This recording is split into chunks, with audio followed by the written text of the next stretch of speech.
बहुत मुश्किल वक्त में भी कुछ रिश्ते आपस में बहुत स्ट्रांग होते हैं और कभी कभी बहुत छोटी सी बात जो होती है वो किसी भी रिश्ते को तोड़ देती है। इसकी वजह मोहब्बत नहीं होती है, बल्कि ये तीन अल्फाज होते हैं: कंसिस्टेंसी, परसिवियरेंस और परसिस्टेंस। ये कोई मोटिवेशनल वर्ड्स नहीं है, ये अल्फाज किसी भी रिश्ते की बुनियाद है।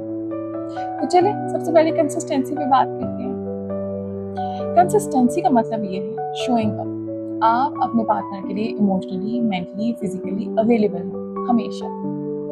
आप अगर वो किसी मुश्किल में हैं तो ज़रूर उनको डेली मैसेज करके पूछें, क्या आप ठीक हैं?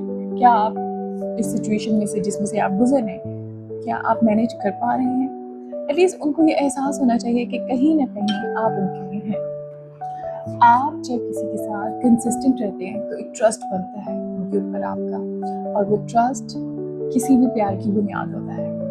और अगर ट्रस्ट नहीं होगा तो आप खुद भी इनसिक्योर होंगे और वो भी इनसिक्योर होंगे आपसे।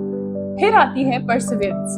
अब परसिवियरेंस क्या है? वो है आपकी हिम्मत, आपका हौसला और आपका सब्र। किसी भी रिश्ते में अप डाउन्स आते हैं, किसी भी रिश्ते में मुश्किल होती है, लेकिन परसिवियरेंस का मतलब ये है कि बहुत भी मुश्किल वक्त हो तो आपने उनका साथ नहीं छोड़ना।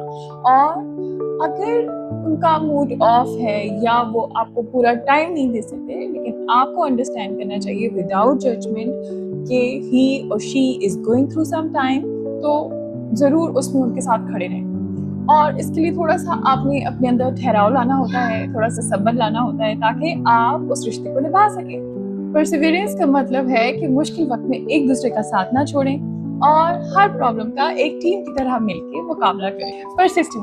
परसिस्टेंस का मतलब है कि बार बार कोशिश करना।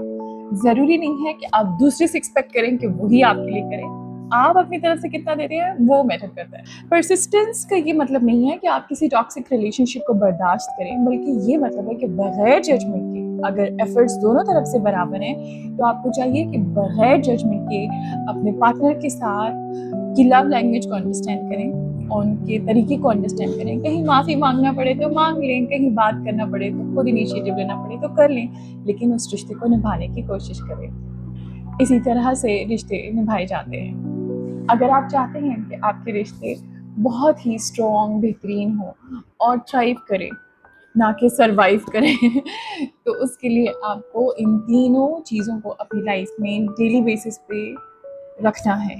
You have to be consistent, आप में परसिवियरेंस भी होनी चाहिए और आप में परसिस्टेंस भी होनी चाहिए। रिश्ते कभी भी बड़ी चीज़ों से, बड़े गिफ्ट से, बड़े कामों से नहीं बनते, बल्कि रोज़ाना की थोड़ी थोड़ी मेहनत, सच्चाई के साथ और पूरे दिल के साथ जब आप करते हैं तो तभी आपके रिश्ते स्ट्रॉन्ग होते हैं।